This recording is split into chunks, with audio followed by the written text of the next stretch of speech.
عايز بس نتكلم على حاجه اخيره برضو، ايه الفرق ما بين التاريخ والتاريخ؟ دي مهمه بقى.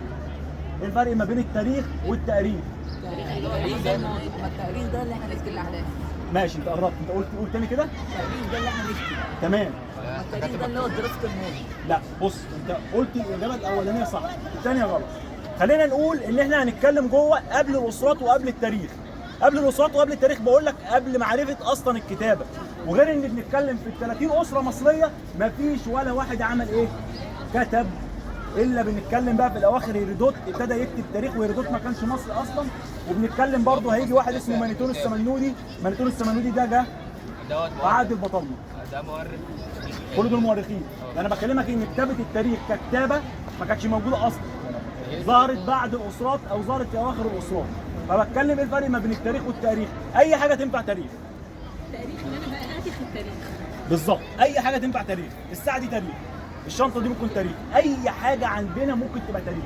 اقدر استخدمها كماده خام للتاريخ.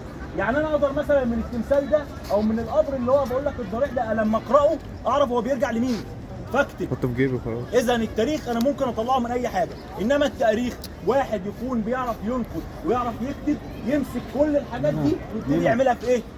في كتب نقدر احنا نفهم منها الايه المجرى بتاع الاحداث. خلاص؟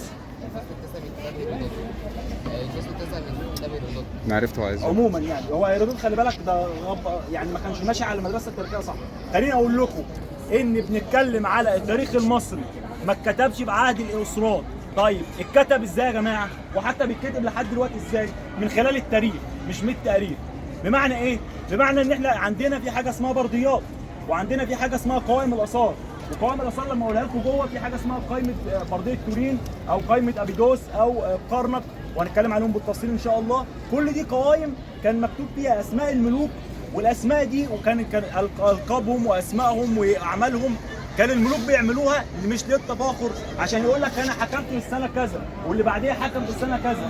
والبرديات دي جابوها وابتدوا ان هم يقسموها، عشان كده بنقول اسرات. يعني الملوك هم مش هم اللي عملوا الاسرات، ده العلماء هم اللي قسموا الاسرات عشان نقدر احنا ندرسها. قسموها من خلال البرديات والحاجات اللي زي كده.